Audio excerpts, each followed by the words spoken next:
आने वाले are exam से ठीक पहले मैं एक छोटा सा वीडियो आपके सामने लेके आया हूँ जिसमें कुछ छोटे छोटे फैक्ट्स होंगे उत्तराखंड से रिलेटेड, उत्तराखंड के बजट से रिलेटेड और कुछ स्कीम्स हैं इस पूरे डॉक्यूमेंट में। ये आपके साथ में शेयर भी कर दी जाएंगी और होपफुली आपके एग्जाम में, क्योंकि ईओ के एग्जाम में कुछ पैटर्न थोड़ा सा डिफरेंट लगा था, लोगों को कुछ ऐसे क्वेश्चंस पूछ लिए थे तो कुछ स्टूडेंट्स की मेरे पास क्वेरी आई, तो तब मैंने इस तरह का एक वीडियो बनाने का सोचा और आपके सामने रख रहा हूँ। तो सबसे पहले बजट की बात करें तो 2023-24 का जो बजट है उसमें आप देखेंगे 6 पार्ट्स हैं, डिफरेंट अलग अलग 6 पार्ट्स दे रखे हैं।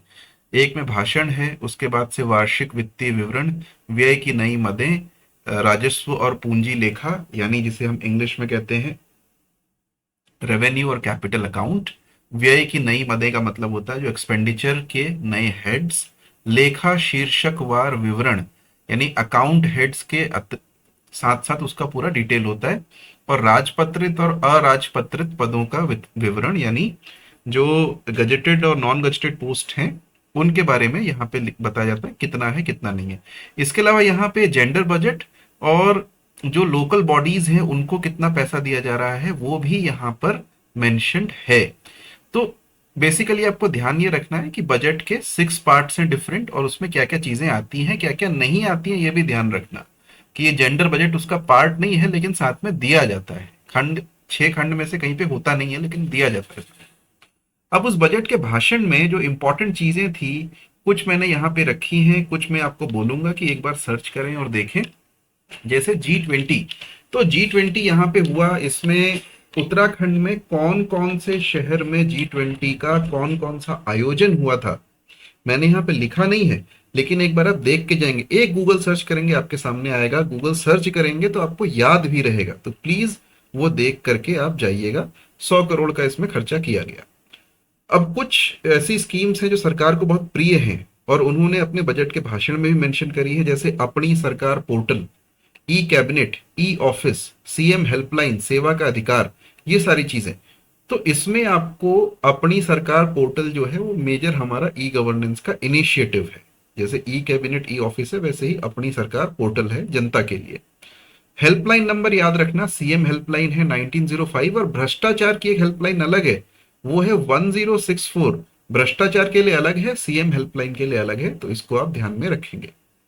अच्छा, एक जो 9th पॉइंट उन्होंने अपने बजट में बताया था कि एनसीसी कैडेट्स का हमने भत्ता बढ़ा दिया है, क्योंकि वो बड़े रैंडम से क्वेश्चन पूछते हैं तो मैंने यहाँ ऐसे ही लिख दिया है, पढ़ लेना, अगर पूछ लिया तो बहुत बढ़िया, वैसे पूछने की संभावना कम है।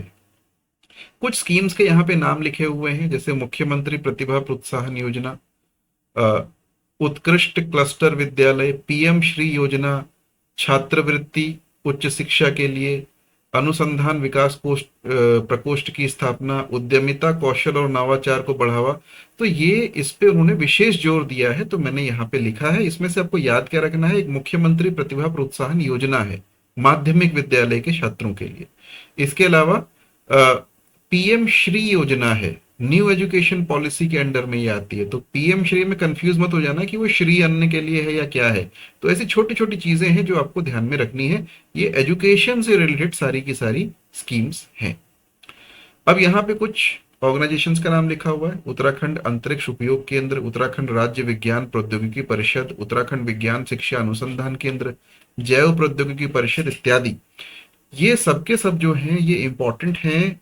और इनके लिए आपको करना क्या है, एक बार बस ये देखना कि इनके हेडक्वार्टर्स कहाँ पे हैं, इतना आपको जरूर देखना है, बाकी आप नहीं भी देखेंगे तो चलेगा। ठीक है, मिशन शक्ति के अंदर संबल और सामर्थ्य नाम की दो अलग अलग कंपोनेंट हैं, दो अलग घटक हैं। इसके अलावा ये सारी विमेन रिलेटेड स्कीम्स हैं, एक बार आप नजर मार लीजिएगा। वन स्टॉप सेंटर, नारी अदालत, बेटी बढ़ाओ बेटी बचाओ बेटी पढ़ाओ, मातृवंदना योजना, सखी निवास, पालना योजना वगैरह वगैरह। मुख्यमंत्री आंचल अमृत योजना में आंचल जो है ना, उस ब्रांड का जो दूध है वो अवेलेबल कराया जाता है आंगनबाड़ी केंद्र में। आंचल आपको पता ही होगा, हमारा स्टेट का जो कोऑपरेटिव है उसका दूध आंचल ब्रांड के नाम से आता है। Nanda Gaura scheme is very important scheme, हमारी एक फ्लैगशिप जो स्कीम्स है उनमें से एक है नंदा गौरा स्कीम, तो इसके बारे में जानकारी आपको होनी चाहिए, यहाँ पे लिखा हुआ है। मुख्यमंत्री महालक्ष्मी योजना, इसमें कन्या और शिशु की एक महालक्ष्मी किट होती है। जब कोई लड़की पैदा होती है तो वो किट उसको प्रोवाइड करा दी जाती है, उसमें साबुन तेल से लेकर के ऐसी बहुत सारी चीजें होती हैं। महिला पोषण, अटल आयुष्मान योजना, निक्षय मित्र योजना, तो जिन योजनाओं का आपने सुना ना नाम, कम से कम उनके बारे में देख लेना। टेलीमेडिसिन के लिए उत्तराखंड में जो स्कीम चल रही है उसको ई संजीवनी कहा जाता है, और ये हब एंड स्पोक मॉडल पे चल रहा है। हब एंड स्पोक मॉडल का मतलब क्या है? 4 मेडिकल कॉलेजेस हैं, उनसे 400 पीएचसी जुड़े हुए हैं। तो इन 4 मेडिकल कॉलेज में फोन आएंगे या वो वीडियो कॉन्फ्रेंसिंग के माध्यम से जो डॉक्टर हैं इन पीएचसी के जो मरीज होंगे उनको देख रहे हैं। राज्य cancer institute, state cancer institute बन रहा है हल्द्वानी में। दून मेडिकल कॉलेज में अभी नया वार्ड बड़ा सा, आप शायद आपने देखा भी होगा, जो देहरादून के रहने वाले हैं, चालू हो रहा है। नए नर्सिंग कॉलेज बाजपुर और कोटगी गुप्तकाशी में चालू हुए हैं। तो इस तरह की चीजें आपको देखनी है। हल्द्वानी में आई बैंक और कॉर्निया रिप्लेसमेंट सेंटर, ऐसा वहां पे है, बना है। ई नैम पे काफी ध्यान दिया जा रहा है। स्टेट मिलेट मिशन, अच्छा ये जो साल है 2023, ये millet year of the millet, international year of the millet UN ने घोषित किया है। तो मिलेट्स पे बड़ा ध्यान दिया जा रहा है, और उन मिलेट्स पे, क्योंकि उत्तराखंड में खेती में मिलेट जो है वो काफी सारे हो सकते हैं, तो उनके लिए स्पेशली यहाँ पे काम किया जा रहा है स्टेट मिलेट मिशन में। विशेषकर मडुआ, झंगोरा, जिसे अंग्रेजी में कहते हैं बकवीट, ठीक है, फिंगर मिलेट, इस तरह की जो विशेष हमारी फसलें हैं उनको ध्यान दिया जा रहा है। मिशन एप्पल चल रहा है, एप्पल को प्रमोट करने के लिए। अब यहाँ पे 4-6 वैलीज के नाम लिखे हैं, इनको ऐसे का ऐसा रट लेना। हरिद्वार में लेमन ग्रास और मिंट वैली, नैनीताल चंपावत में सिनेमन वैली, अल्मोड़ा और चमोली में डमस्क गुलाब यानी डमस्क रोज वैली, उधम सिंह नगर में मिंट वैली, पिथौरागढ़ में तिमूर वैली, पौड़ी में लेमन ग्रास। तो बेसिकली ये क्या है, अलग अलग जो हॉर्टिकल्चरल क्रॉप्स हैं उनके लिए कुछ एरिया को डेजिग्नेट कर दिया है कि भैया यहाँ पे इनको उगाओ, यहाँ पे ये बढ़िया से हो सकती है। तो ये आपको देखना है। Okay, central institute of plastic engineering and technology, इसमें आपको ये देखना है कि ये सिचुएटेड कहाँ पे है उत्तराखंड में, ठीक है। हिंट देता हूं, देहरादून जिले में है, पर देख लेना कहाँ पे। एक बजट में हमारी एक बहुत पुरानी, 3-4 साल पुरानी एक फ्लैगशिप स्कीम आई है, वो है वन डिस्ट्रिक्ट वन प्रोडक्ट। इसमें आपको ये याद रखना है कौन से डिस्ट्रिक्ट के कौन से प्रोडक्ट। अब ये वन डिस्ट्रिक्ट 2 प्रोडक्ट हो चुका है, ठीक है, तो ये भी आपको देखना है।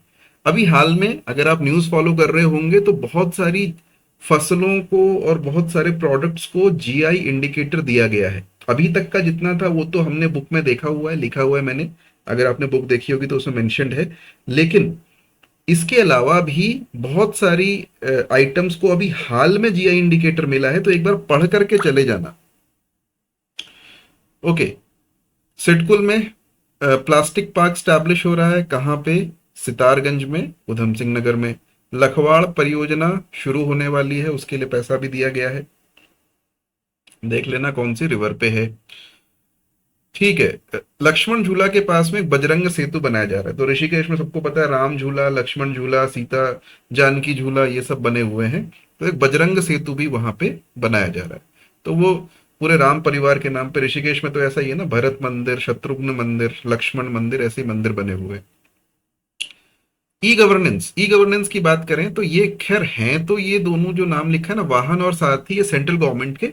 लेकिन आप वैसे भी याद रखना कि गाड़ी की फिटनेस वगैरह के लिए वाहन नाम का पोर्टल है, और ड्राइविंग लाइसेंस वगैरह के इश्यूज के लिए सारथी नाम का पोर्टल है, जो उत्तराखंड में भी काम कर रहा है। Institute of driving transport Uttarakhand में कहाँ पे है? ये झाझरा में है। देहरादून से जब आप जाते हो पौंटा साहब की तरफ, चक्राता रोड पे एक झाझरा नाम की जगह है, वहां पे टेस्टिंग ट्रैक भी है। लखपति दीदी नाम की एक स्कीम है जो स्वयं सहायता समूह की महिलाओं के लिए विशेषकर है। आप देखिएगा कि ये क्या चीज है, कौन सी स्कीम है।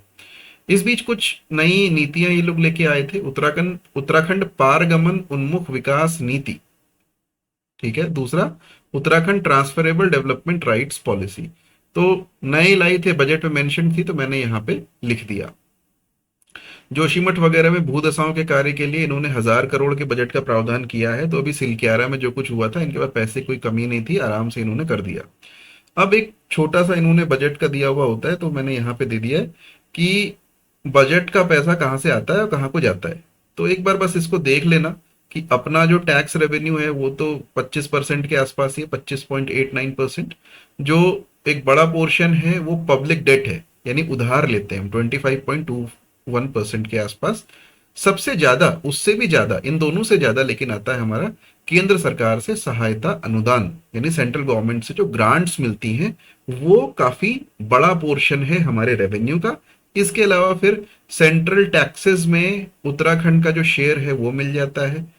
टैक्स के अलावा भी कुछ जो चीजें हैं वो मिल जाती हैं, बट इतना मेंशन, इतना जरूरत नहीं है। प्री के लिए इतना ध्यान में रखना कि सबसे बड़ा जो कंपोनेंट है वो है सेंट्रल गवर्नमेंट से जो हमें ग्रांट्स मिलती हैं, वो सबसे बड़ा हमारा रेवेन्यू का सोर्स है। तो उत्तराखंड सबको पता ही है कि ये एक स्पेशल स्टेट टाइप का है। 70-30 की, या कई बार यहाँ 90-10 की स्कीम्स चलती हैं, जो सेंट्रल स्पॉन्सर्ड स्कीम्स होती हैं। उसमें 10% उत्तराखंड को खर्चा करना पड़ता है, 90% सेंटर से आता है। नॉर्मल स्टेट्स में 70-30 होता है, या कई बार 50-50 भी होता है।